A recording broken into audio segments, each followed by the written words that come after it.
Oke, ini teman-teman, di sini saya menggunakan open yang custom ya. Jadi di sini saya menggunakan timer untuk pemanas di derajat 184 ya, 180 lah ya. Ini dengan waktu estimasi 2 menit. Jadi ini kita stop dulu. Ini kita buka. Nah, di sini saya melakukan untuk pemanasan open dengan ukuran 2 kali A3. Jadi untuk A3 kita panjangkan jadi kali 2 ya.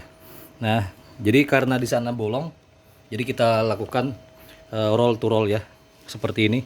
Jadi dia keluar di situ. Nah, jadi sedikit demi sedikit kita tarik ya. Jadi kalau udah masak, di sini kita tarik. Nah, jadi ini hasil proses dari pematangan hasil DTF. Jadi seperti kulit jeruk dan semuanya masak ya untuk powdernya, bubuk powdernya.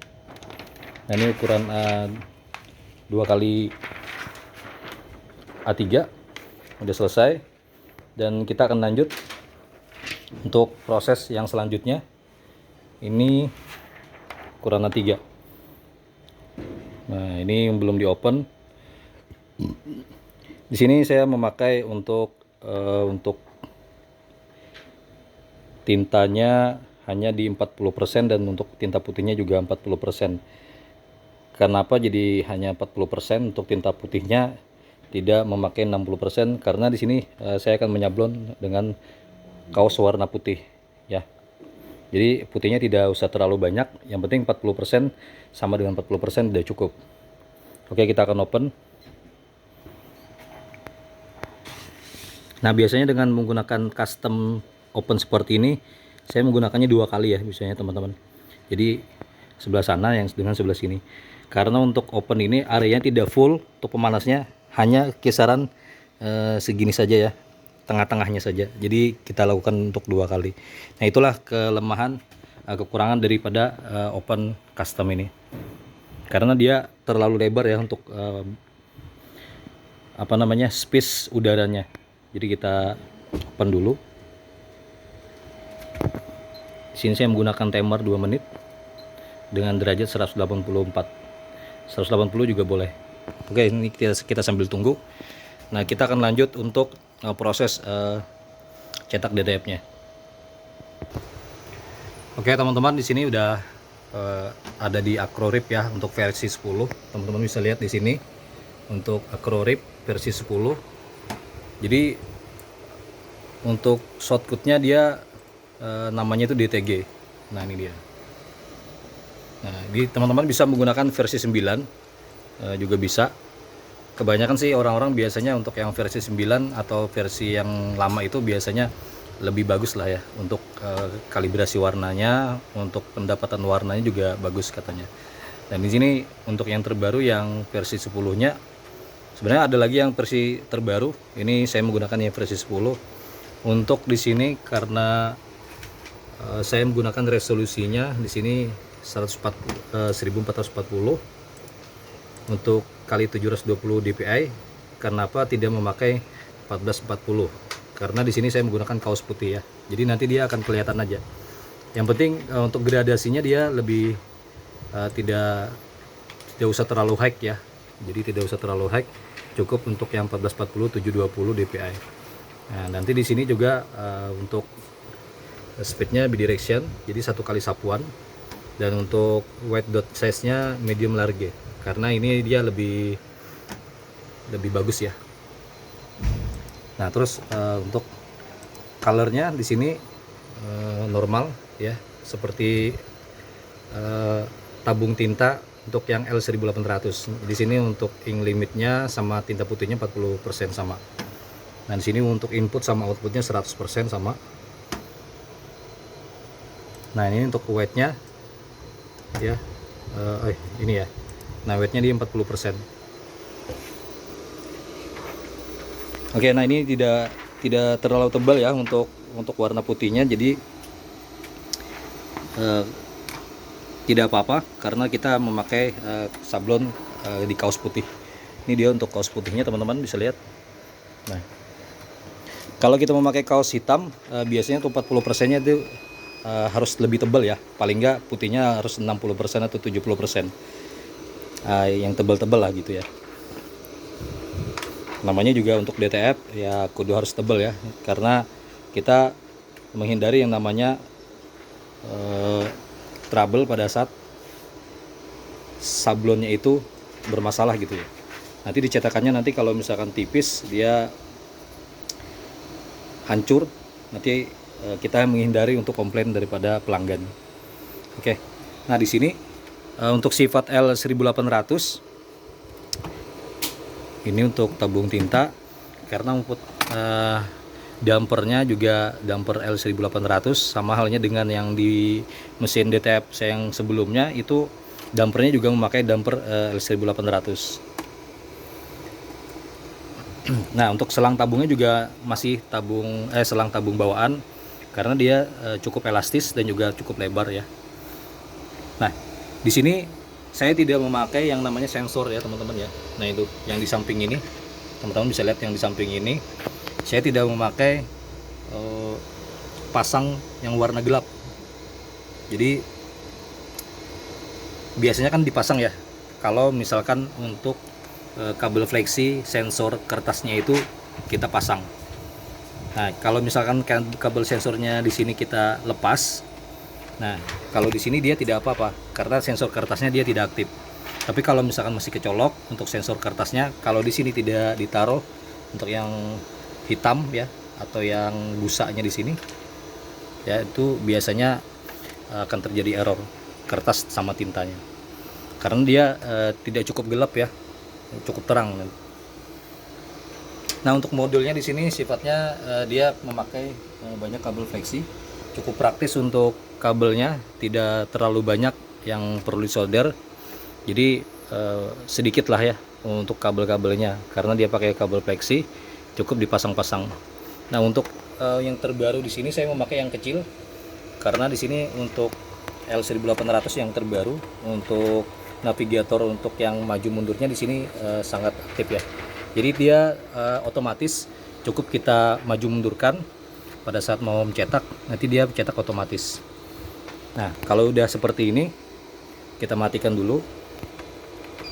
Nah, di sini kita majukan untuk kita potong. Nah, jadi seperti ini. Nah, dia sangat sensitif ya untuk navigatornya. Nah, oke, kita lanjut, kita potong dulu. Nah, ini oke, setelah kita potong ya teman-teman ya, kita potong. Di sini cukup kita mundurkan untuk navigatornya. Teman-teman bisa lihat. Nah, cukup sampai di sini ya. Nanti dia akan memprint otomatis, jadi tidak perlu untuk yang modul yang sebelumnya saya pakai. Dia harus pencet dulu untuk merah.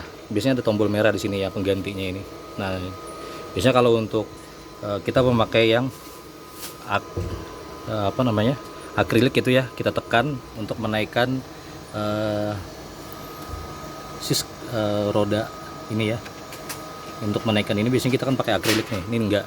Ini cukup kita masukkan, kita tempel, nanti navigatornya dia akan menangkap. Nah, jadi seperti ini. Nah, jadi untuk yang modul terbaru ini praktis sekali ya teman-teman. Kabelnya juga tidak terlalu banyak, tidak perlu ada yang disolder, dan cukup untuk pakai kabel fleksi. Ini kita tekan karena ini dimajukan ya, makanya di sini dilem teman-teman. Ininya dimajukan. Jadi di sini kita tempel. Nah, di sini kita majukan navigatornya. Nah, seperti itu ya. Nah, itu sangat praktis untuk modulnya sekarang. Nah, di sini secara otomatis karena lampunya hijau, jadi langsung kita cetak.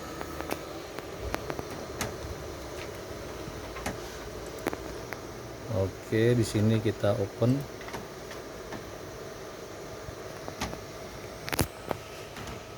Nah, di sini saya memakai yang namanya dua kali belakang ini ya. Oke, loading dulu. Nah, di sini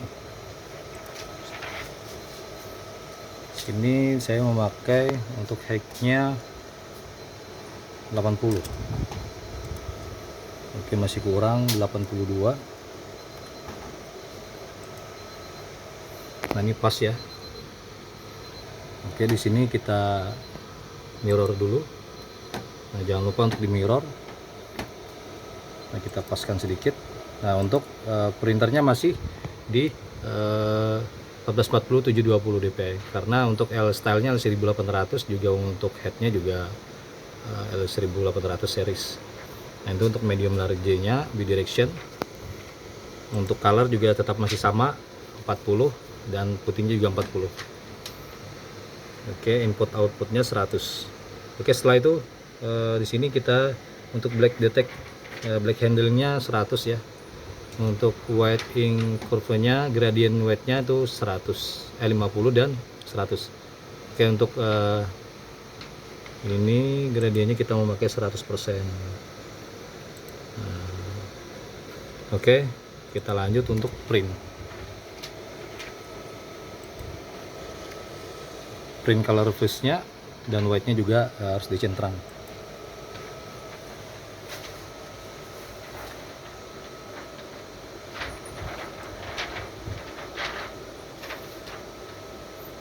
Kita tunggu untuk reload loading untuk filenya, mengirim ke data ke printer.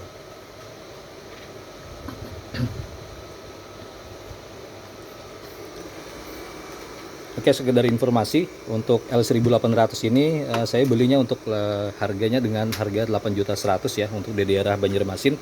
Namun untuk kelengkapannya saya membelinya 5.500.000. Nah, dan di sini saya dibantu oleh teman saya untuk modifikasi printer DTF L1800 ini.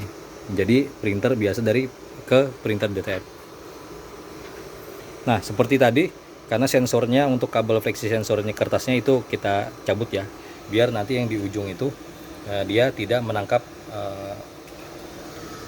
cahaya terang. Jadi seperti itu. Agar di sini untuk kertas, sensor kertas dan tintanya tidak terbaca, agar terbaca otomatis oleh modul seperti itu.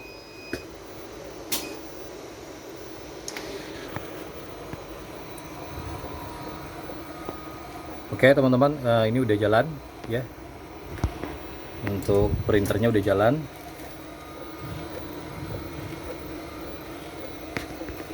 Jadi di sini dia memakai secara otomatis ya untuk modulnya. Oke, kita lanjut nanti untuk di video saya selanjutnya. Jangan lupa di like, comment, dan subscribe. Pantengin terus di video saya. Jangan lupa di like, comment, dan subscribe. Oke, wassalamualaikum warahmatullahi wabarakatuh.